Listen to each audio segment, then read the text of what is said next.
Buenos días, mis hermanos, que el Señor les continúe bendiciendo.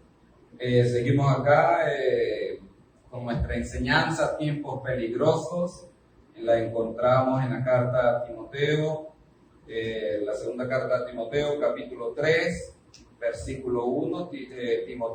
Pablo escribe a Timoteo y le dice: también debes saber esto, que en los postreros días vendrán tiempos peligrosos. Le doy gracias al Señor porque desde que comenzó esta cuarentena, esta pandemia, hemos estado analizando, estudiando y enseñando acerca de los falsos profetas, los falsos maestros que vienen a engañar a la iglesia, de ser posible, y engañar a los ingenuos, como lo dije hace unas semanas atrás.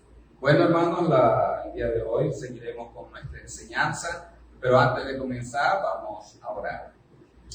Dios de poder, Dios de misericordia, te damos gracias por tu amor, gracias por tu bondad, gracias, Señor, por el cuidado y la protección que tú has tenido con nosotros. Hasta aquí tú nos has ayudado. Ruego en el nombre de Jesús que tú guíes, Señor, mis palabras. Ruego en el nombre de Jesús que tú guíes, Señor, mis pensamientos. Ruego en el nombre de Jesús que tú, Padre amado, hables a tu iglesia y a todos aquellos que aún no te conocen. Señor, obra en el corazón de cada uno de ellos y permite que esta enseñanza pueda ser recibida y pueda ser, Señor, puesta en práctica por toda tu iglesia para edificación. Te lo pedimos dándote gracias en el nombre de Jesús. Amén. Hermanos, la semana pasada comenzamos un nuevo punto, serie Tiempos Peligrosos. El eslogan es una advertencia para nuestra época actual. Hay una advertencia en la palabra de Dios desde el Génesis hasta el Apocalipsis. La advertencia es acerca de hombres impíos que vienen con la intención de engañar a toda persona que se pueda dejar engañar por ellos. Estuvimos viendo acerca de la naturaleza de estos falsos profetas, falsos maestros. La semana pasada empecé a hablar acerca de sus frutos, los frutos de estos falsos profetas. Y el día de hoy quiero que estemos hablando de algo muy importante y lo encontramos en la segunda carta de Pedro, capítulo 2, versículo 10. Pedro dice lo siguiente. Es necesario pues leer el verso 1. Pero hubo también falsos profetas entre el pueblo, como habrá entre vosotros falsos maestros, que introducirán encubiertamente herejías destructoras, y aún negarán al Señor que los rescató, atrayendo sobre sí mismo destrucción repentina. Y el versículo 10 dice: y mayormente a aquellos que, hablando de estos falsos maestros, que dice en el versículo 1, y mayormente a aquellos que siguiendo la carne andan en concupiscencia e inmundicia. La carta de Judas también los describe.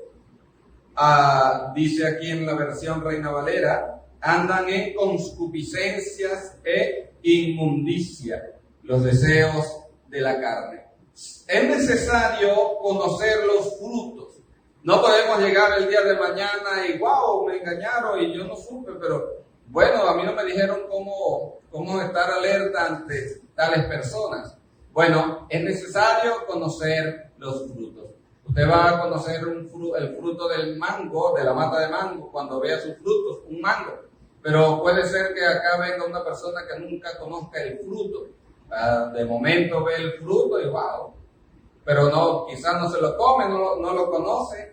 Pero vamos a suponer que hay una mata de mango que estoy poniendo una suposición que da un fruto de un mango, pero este mango resulta que es venenoso, como lo he escuchado acerca de una mata de cambur. El cambur el cambur morado, que si tengo entendido que hay como ciertas restricciones al momento de comérselo porque puede intoxicar a la persona. Si alguien no lo conoce, lo consume, ¿qué sucederá? Sencillamente esta persona se contaminará. Hermanos, es necesario conocer el fruto de estos falsos profetas. Y por eso Pablo lo dice. Pedro lo dice. Por eso Judas también lo dice. Judas lo podemos ver en el versículo 5. Judas dice: mas quiero recordaros, ya que una vez lo habéis sabido. Judas dice: les quiero recordar algo importante. Ustedes yo sé que lo saben, pero se los quiero recordar. Pedro también dice en una ocasión: nunca me cansaré de recordarles las mismas cosas. Han pasado, según tengo entendido, 8 o 9 semanas que comenzamos esta serie, hermanos. Y quizá alguno dirá: pero otra vez lo mismo. Bueno, déjenme decirle que desde el Génesis hasta el Apocalipsis, la palabra de Dios nos dice lo mismo.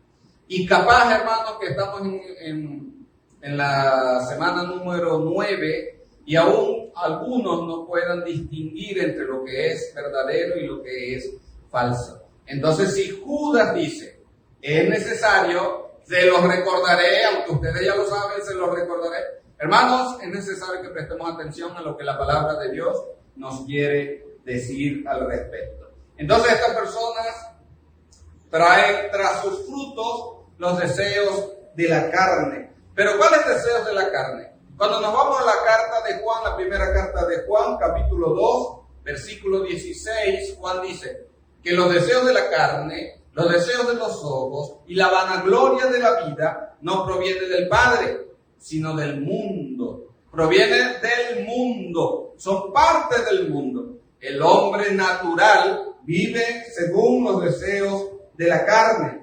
Dice Efesios capítulo 2, versículo 3, que en los deseos de la carne vivíamos en otro tiempo. ¿Quiénes? Aquellos que ahora conocemos a nuestro Señor, que hemos recibido una transformación, que hemos dedicado nuestra vida a Él. Vivíamos en otro tiempo en estos deseos. O sea, eran parte del viejo hombre, así como lo dice Efesios capítulo 4, versículo 22, que el viejo hombre estaba viciado conforme a los deseos engañosos. Y viciado, o sea, un vicio, no podía dejarlos ir. La primera carta de Pedro, capítulo 1, versículo 14, dice que estos deseos los teníamos. Pedro mismo dice, esto lo teníamos antes. Estos deseos de la carne cuando estábamos, dice Pedro, en nuestra ignorancia. Y es importante, hermanos, que veamos cómo a través de la transformación, gracias a la gracia de Cristo, nosotros pasamos de vivir en los deseos carnales a vivir para Cristo. Por eso Pablo dice allá en Gálatas, capítulo 2, versículo 20, con Cristo estoy juntamente crucificado y ya no vivo yo, mas vive Cristo en mí. Lo que ahora vivo en la carne, lo vivo en la fe del Hijo de Dios, el cual me amó y se entregó a sí mismo por mí. Ahora en Cristo no debemos vivir en los deseos de la carne. También la palabra de Dios, Pedro, Pablo, Juan, nos enseña que no debemos proveer para los deseos de la carne. Dice que no debemos satisfacer los deseos de la carne. Dice que debemos crucificar los deseos de la carne. Y dice allá en Colosenses que debemos hacer morir los deseos de la carne. Ahorita estoy metido en el mundo de la panadería y me puse a investigar por YouTube cómo hacer la masa madre. Es bastante interesante. Y cada día, todos los días, yo tengo que estar alimentando esta masa. Uno comienza con un pedacito pequeño, al cabo de 5 o 6 días, ya tenemos una porción de aproximadamente 150 gramos. Pero para que esta masa funcione hay que alimentarla todos los días. Un día que no se alimente la masa, ya no funciona. Y cuando nosotros, hermanos, comenzamos a alimentar los deseos de la carne, nuestra propia concupiscencia, No nos alimentamos del fruto del, no nos alimentamos de las cosas que son del Espíritu, sino que comenzamos a alimentar los deseos carnales. Hermanos, créanme que en nosotros, tal cual la levadura, va a comenzar a crecer, no el fruto del Espíritu, sino las obras de la carne. Tal cual nos lo dice allá en Gálatas, que es una lista bien larga. Entonces, en Cristo, hermanos, tenemos una necesidad apremiante. La necesidad nuestra es crecer. Y quiero que veamos lo siguiente. La nueva teología o la nueva doctrina que traen los falsos maestros, los falsos apóstoles, los falsos profetas, es que el hombre es capaz de hacer de todo. En el sentido que lo que diga con su palabra, eso tiene que ser hecho. Ok, está bien. Entonces, por eso el hombre declara y proclama sanidad, prosperidad, bendiciones para su vida, y todo es un ambiente de tranquilidad y paz. Pero cuando leemos lo que Pablo nos dice allá en Efesios capítulo 4, dice, para que todos lleguemos a la unidad de la fe y del conocimiento del Hijo de Dios. A través de este conocimiento, a un varón perfecto, a la medida de la estatura de la plenitud de Cristo. Y para esto el Señor, ¿qué hizo ahí mismo en ese contexto? El Señor mismo constituyó algunos apóstoles, profetas, pastores, maestros, evangelistas, para que se logre en la iglesia este fin. Estaba diciendo hace un momento que el hombre, según la carta de Efesios, Pablo dice que todos debemos llegar a la medida de la estatura del varón perfecto, que todos lleguemos a la unidad de la fe y del conocimiento del Hijo de Dios, a un varón perfecto a la medida de la estatura de la plenitud de Cristo. Cuán importante es que tengamos esto en mente, porque la nueva teología impulsa a las personas a lograr de una manera u otra la prosperidad, el bienestar. ¿Y dónde queda el crecimiento espiritual? Sencillamente queda a un lado. No se busca alcanzar este objetivo, se busca alcanzar otro objetivo, y es el enriquecimiento personal, ya sea buena salud, ya sea buena prosperidad, ya sea una vida, podemos llamarla de una manera placentera y libre de conflictos, libre de problemas. Pero el fin que nos enseña la palabra de Dios como iglesia es que todos podamos llegar al conocimiento del Hijo de Dios y que todos podamos mostrar el carácter de Cristo. Si la iglesia no tiene este propósito en mente, si la iglesia no tiene este fin en cada momento que se reúne, si la iglesia no tiene este fin cada momento que lee la palabra, cada momento que busca a Dios en oración, cada momento que alaba al Señor, entonces estamos apuntando hacia un lugar contrario a lo que la palabra de Dios nos está enseñando. Permita al Señor que cada oración, que cada alabanza, que una vida de adoración sea para que nosotros podamos crecer y el carácter de Cristo pueda fluir desde nosotros a aquellas personas que aún no le conocen. Entonces vemos que los falsos maestros viven en sus concupiscencias e inmundicia, como lo dice la carta de Pedro. Judas capítulo 1, versículo 8, nos dice que ellos mancillan la carne. Judas 1:8 dice, no obstante, de la misma manera, también estos soñadores mancillan la carne. ¿Cómo es mancillar la carne? Pude buscar dos versiones, la Nueva Versión Internacional junto con Reina Valera Contemporánea dice, contaminan el cuerpo. La Nueva Traducción Viviente dice, llevan una vida inmoral. Veamos entonces cómo ellos viven sencillamente conforme a su naturaleza pecaminosa. ¿Por qué viven conforme a su naturaleza pecaminosa? Porque son personas que no han nacido de nuevo. Si usted insiste en decir, no, pero ellos creen, ellos conocen del Señor, entonces pelee con con Pablo, con Pedro y con Judas. Y dígale, no, pero ellos conocen. Y Pedro y Judas y Pablo le dirán, estas personas son impíos. Pedro lo está diciendo claramente, son impíos. Una persona impía, como lo dice también aquí mismo la carta de Pedro, dice que son impíos porque niegan al Señor Jesucristo. Lo encuentro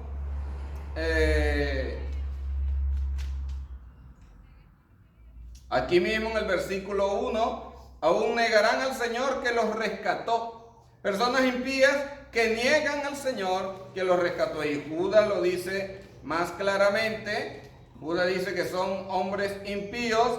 Versículo 4, la parte final. Niegan a Dios y al único soberano y a nuestro Señor Jesucristo. Negarán al Señor. ¿Cómo lo negarán? Pedro capítulo 2 versículo 1 dice negarán al Señor. La pregunta es ¿cómo lo negarán? ¿Cómo los falsos profetas y los falsos maestros niegan al Señor? Lo niegan, ¿saben cómo? Con su comportamiento y conducta, con el carácter, porque no muestran un carácter transformado ni renovado. Sencillamente muestran el carácter de ¿qué? De la vieja naturaleza o de la naturaleza en la que ellos están, que es la naturaleza pecaminosa. Una naturaleza, por supuesto, apartada de Dios.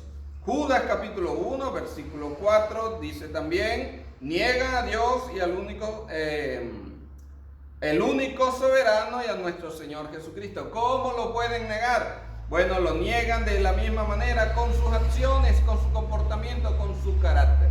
Vemos en estas personas una vida sencillamente, como lo encontramos aquí, versículo 4 de Judas capítulo 1, impíos que convierten en libertinaje la gracia de nuestro Dios.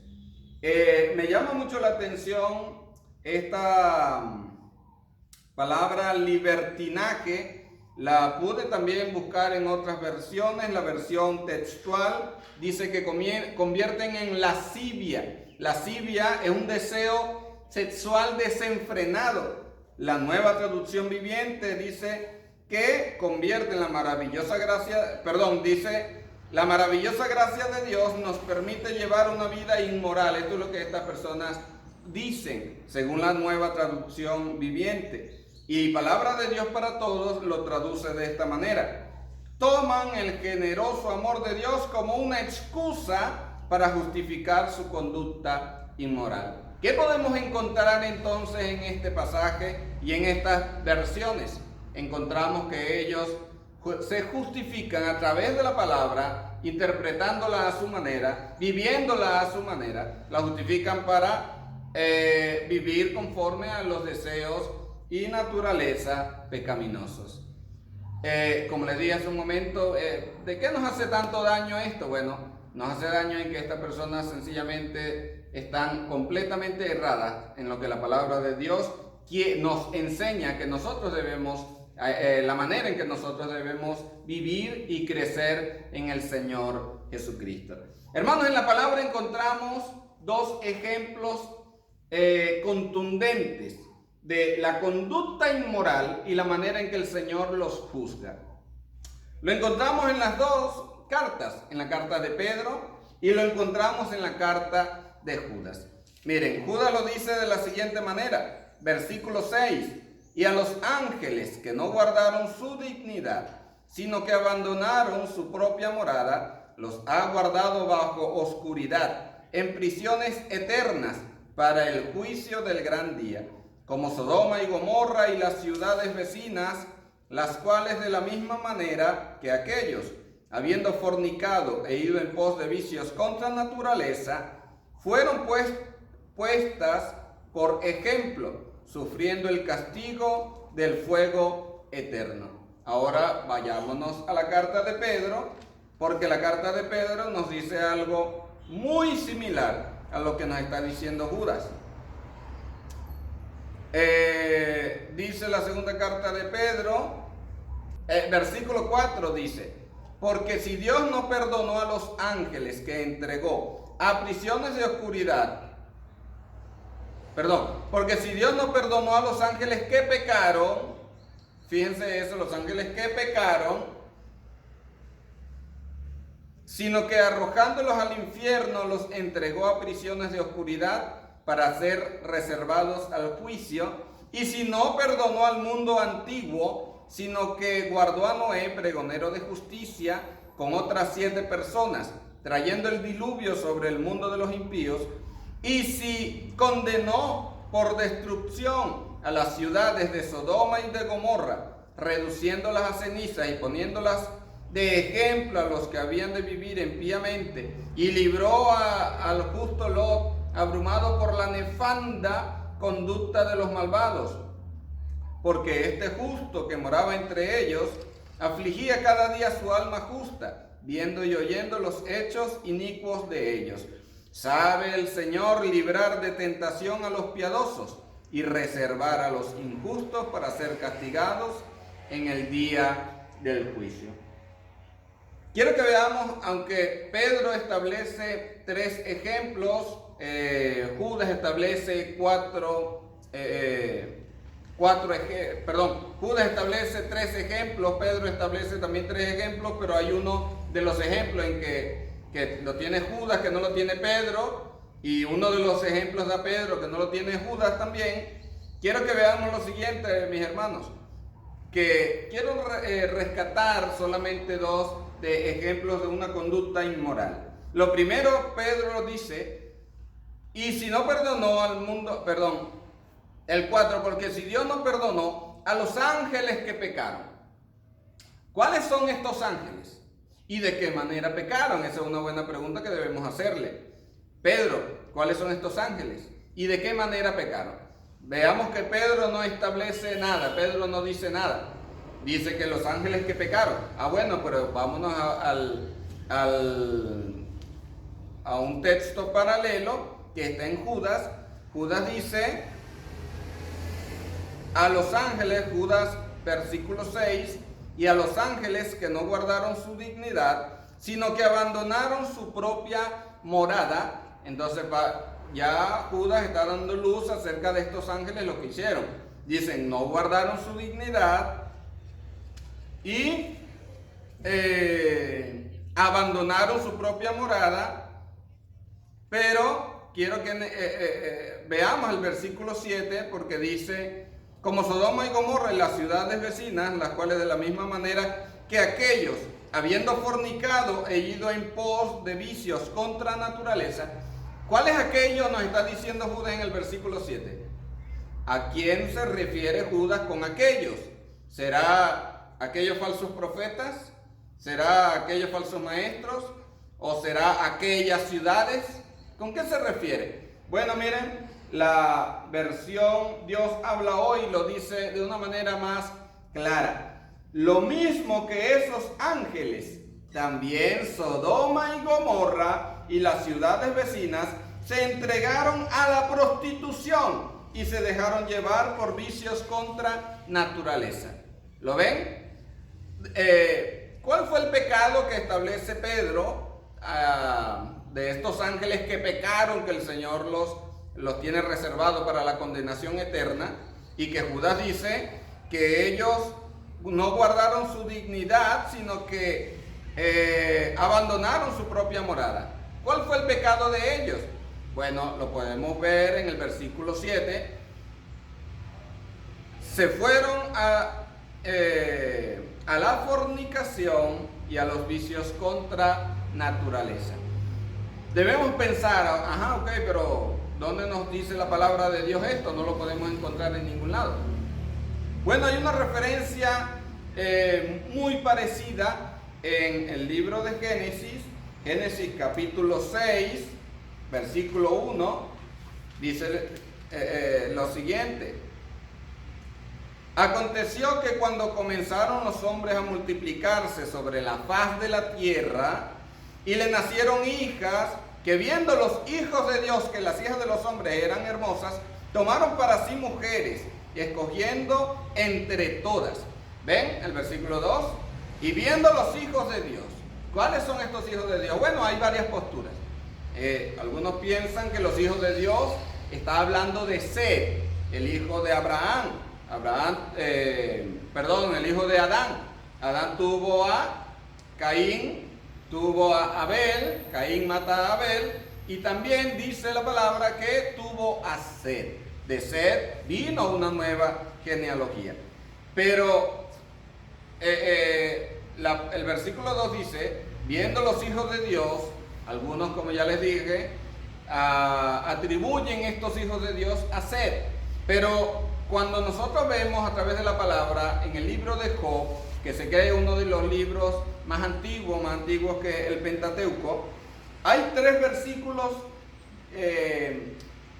importantes donde se nombra a los hijos de Dios.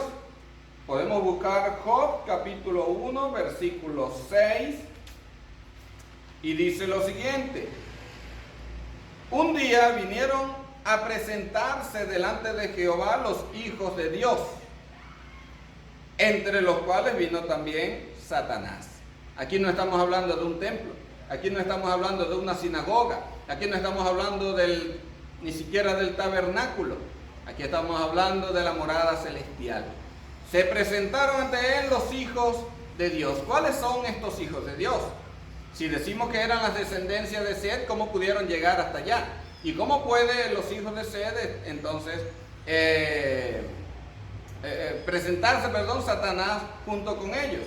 Hay otro versículo, capítulo 2, versículo 1. Aconteció que otro día vinieron los hijos de Dios, fíjense, nuevamente los hijos de Dios, para presentarse delante de Jehová, y Satanás vino también entre ellos, presentándose delante de Jehová. Y hay otro versículo aún más que nos puede dar más luz al respecto, y está en el capítulo 38, versículo 7 del libro de Job.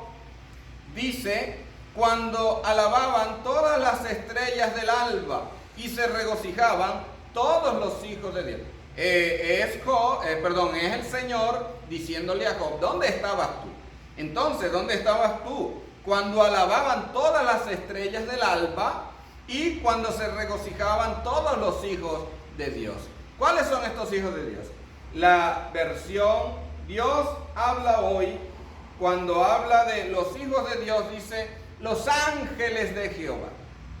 Fíjense, la versión Dios habla hoy de una vez, y no solo la versión Dios habla hoy, la Biblia textual, la nueva versión internacional, la nueva traducción viviente, palabra de Dios para todos, estas versiones, y estoy seguro que muchas otras, lo traducen como los ángeles de Dios. ¿Quiénes eran estos hijos de Dios? Tal parece ser los ángeles de Dios. Entonces, estos ángeles, y pude leer otro comentario donde me parece muy apropiado, el comentarista dice: no es necesario que hagamos tanto hincapié en conocer si estos ángeles caídos son los referentes al Génesis capítulo 6, y me parece muy bien estas palabras. No nos pongamos a echar cabeza que si son, que no son, que no, que ese es Satanás. Estoy seguro de algo, y que de Satanás no está hablando. Personas como Miguel Núñez, personas como John MacArthur, personas como Matthew Henry, atribuyen a estos ángeles, a los ángeles, en Génesis capítulo 6. Entonces ahí podemos echar por tierra, pensar que fueron Satanás y sus secuaces. Entonces, pero quiero que veamos algo importante. Allá en Judas nos dice lo siguiente. Dice que ellos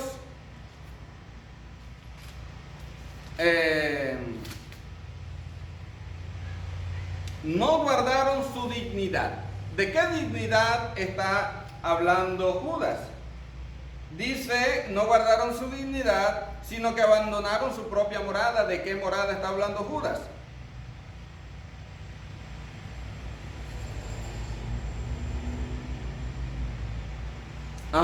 No guardaron su dignidad, abandonaron su morada. ¿De qué nos está hablando Judas? Bueno, hay una versión también, y lo podemos encontrar en las distintas versiones, nos puede dar más luz acerca de este texto. Porque cuando dice que no guardaron su dignidad, podemos decir que es la posición de poder o el principado o la autoridad que el Señor les había dado a estos ángeles. Ellos no lo guardaron. Y yo quiero pensar que si yo le doy a usted algo para que usted me lo guarde, yo le puedo dar a usted una pulsera, yo le puedo dar a usted un reloj, yo le puedo dar a usted cualquier artículo, que usted me lo guarde. Y si usted no me lo guarda, o si yo se lo doy y usted no, sencillamente no le presta atención, entonces ¿qué voy a deducir yo? Que a usted no le interesa. ¿Qué sucedió con estos ángeles? A ellos no les importó el lugar de honor que donde Dios los había colocado. Ellos no guardaron, ellos no les interesó la dignidad, o sea, el lugar de preeminencia, el lugar de poder, el lugar donde ellos tenían autoridad, sino que lo abandonaron. Cuando usted abandona algo, usted está desertando. Ellos desertaron, ellos lo dejaron atrás. A ellos al no importarles, sencillamente dejaron su puesto botado. Lo abandonaron y abandonaron ¿qué? Su propia morada, o sea, su hogar, o sea, su lugar. Ellos estaban, podemos decirlo de esta manera, ellos eran parte del ejército angelical de Dios, pero sencillamente a ellos no les interesó, ellos no les importó, ellos no lo tomaron en cuenta, ellos menospreciaron su lugar y actuaron con rebeldía, como lo dice también más adelante el libro de Judas. Ellos fueron rebeldes y hicieron pues lo que nos dice aquí mismo Judas, se fueron a fornicar y tras vicios contra naturaleza, como lo dice la versión Dios habla hoy, se entregaron a la prostitución y se dejaron llevar por vicios contra naturaleza. Este es uno de los ejemplos, pero hay otro ejemplo. ¿Cuál es el otro ejemplo?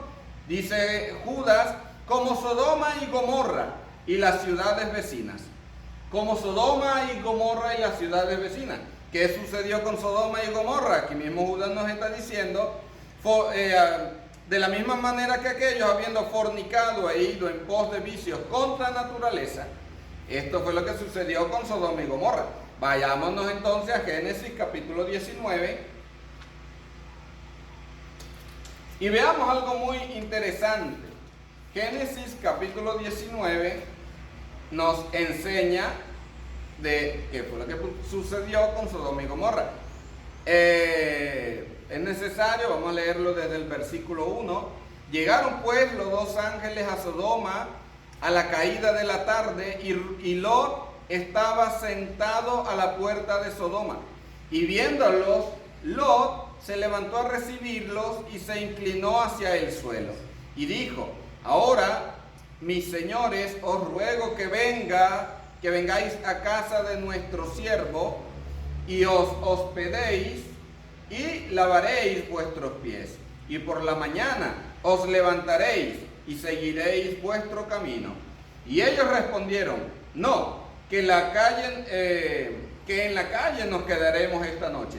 Mas él porfió con ellos mucho, y fueron con él y entraron en su casa y les hizo banquete y coció panes sin levadura y comieron. Pero antes que se acostasen, rodearon la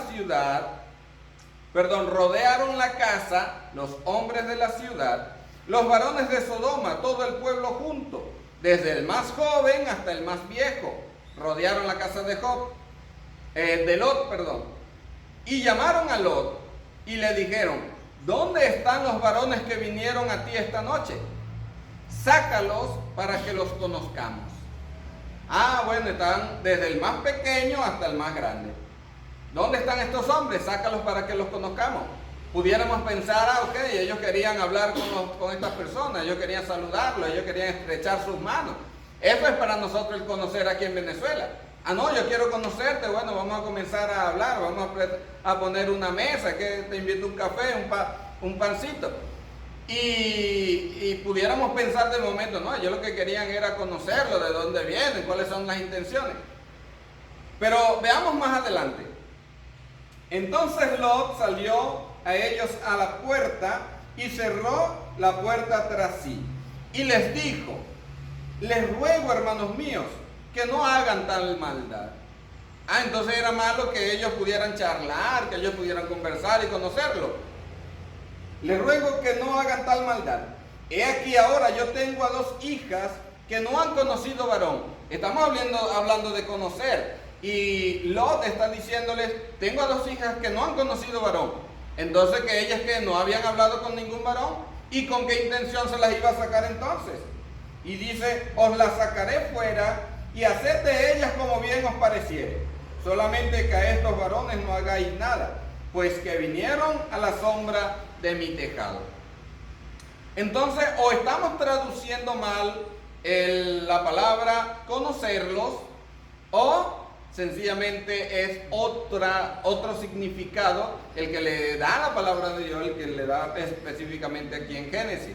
Bueno, hay una versión que nos dice, la versión Palabra de Dios para Todos, dice: sácalo para que podamos tener relaciones sexuales con ellos. ¿Hasta qué punto la maldad de Sodoma y Gomorra se había incrementado? Que no podían ver a una persona que llegara porque de una vez querían tener relaciones sexuales con ella. Fíjense la maldad cómo había crecido. Por esta maldad, allá en Judas, allá en Pedro, dice que Dios los condenaría. Pero a estas, con Sodoma y Gomorra, es comparada la naturaleza pecaminosa de los falsos profetas, de los falsos maestros. Fíjense ustedes el grado de quizás de precaución o las advertencias que la palabra de Dios nos está haciendo acerca de los falsos maestros, que nos las ponen Judas y Pedro, nos ponen como un ejemplo a los ángeles y a las ciudades de Sodoma y Gomorra, que se fueron tras la prostitución y vicios contra naturaleza. Por supuesto, cuando vemos el pasaje completo de Pedro y Judas, Dios dice, ellos escriben y dice que Dios los juzgaría y que Dios no tuvo compasión con ellos, así como no tendrá compasión con toda persona que sencillamente se desvíe tras la naturaleza pecaminosa. Si una persona no ha nacido de nuevo, si una persona no ha creído en Jesús como el Señor y Salvador de su vida, si una persona no ha tenido esa transformación, una transformación de mente, una transformación de la conducta, entonces es una persona que no ha creído. Y una persona que no ha creído ya ha sido condenada. Eso ya está estipulado en la palabra de Dios. Hermanos, cuando vemos estos ejemplos, no nos queda más que decir: Señor, líbranos de los falsos maestros, líbranos de los falsos profetas. Si usted se pone a indagar acerca de todas las sectas posibles, hace un tiempo estuve viendo, no recuerdo si fue por Discovery Channel, no recuerdo muy bien, acerca de la cienciología, y cuando entrevistaban a mujeres que habían formado parte, o a las hijas de hombres que habían formado parte de esta secta, sencillamente todo al final de cuentas se inclinaba ¿hacia dónde? Hacia el sexo, hacia la inmoralidad sexual. Y esto es lo que buscan todo falso maestro, que viene y arrastra para ellos a todas las personas ingenuas que se dejan llevar. Pero al final de cuentas hay dos cosas que van a prevalecer: harán mercadería, o sea, las estafarán, y en segundo lugar, la perversión sexual será el centro de estas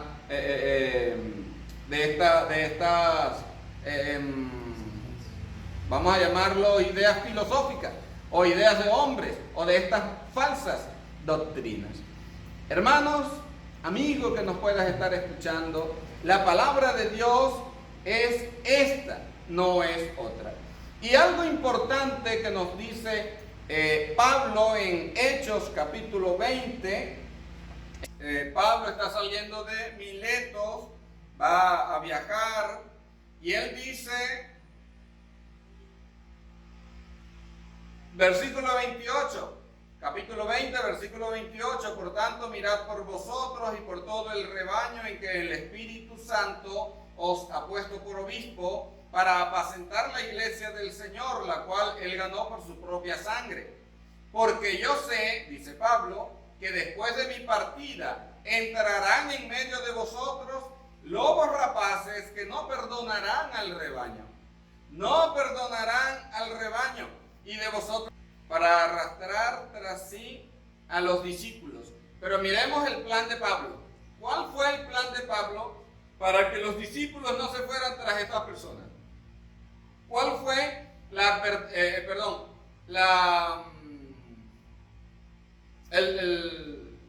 vamos a llamarlo así, el plan de Pablo para que las personas no llegaran al punto de negar la fe, o para que tuviesen precaución y para que supieran discernir entre lo verdadero y lo falso? Pues dice Pablo, el versículo 26 y versículo 27, por tanto yo os protesto en el día de hoy que estoy limpio de la sangre de todos. ¿Por qué? Porque no he rehuido anunciaros todo el consejo de Dios. Pablo en el versículo 31 nos dice, por tanto velad, acordándoos que por 3 años, de noche y de día, no he cesado de amonestar con lágrimas a cada uno. Por 3 años Pablo estuvo día y noche enseñando a la iglesia, enseñando a sus discípulos. Y él les dice, yo no me he rehusado a mostrarles todo el consejo de Dios. O sea, toda la palabra de Dios. Hermanos, la única manera que nosotros podamos hacerle frente a todos estos falsos profetas, falsos maestros, y vivir creciendo cada día es haciendo caso a todo el consejo de Dios, a todo, desde el Génesis hasta el Apocalipsis, todo el consejo de Dios, y todo lo tenemos acá. Que el Señor permita que cada día nosotros podamos crecer para salvación. Que el Señor permita que cada día nosotros podamos interesarnos en indagar su palabra, en analizar, en meditar en lo que la palabra del Señor nos está hablando y lo que la palabra del Señor quiere para cada uno de nosotros. Pudiéramos pensar, pero el pastor Carlos en estos tiempos de coronavirus no nos está enseñando de cómo soportar, de cómo hacerle frente a esta situación. ¿Por qué no saca enseñanza qué hacer en tiempos de coronavirus? Eso lo encontramos por todas partes. Pero miren, nosotros esta mañana estuve escuchando Sugel Michelin, dice, nosotros estamos conscientes del elefante, pero no podemos mirar solamente el elefante que tenemos en la casa. Tenemos que mirar todo o sea, no enfocarnos solamente en el elefante. El elefante haciendo alusión a la situación del coronavirus. Pero tenemos, hermanos, todo el consejo de Dios para meditar en él de día y de noche. Que el Señor les bendiga, hermanos, y les esperamos el próximo domingo a la misma hora y con el favor de Dios, que haya luz, lo podamos transmitir en vivo. Dios les bendiga.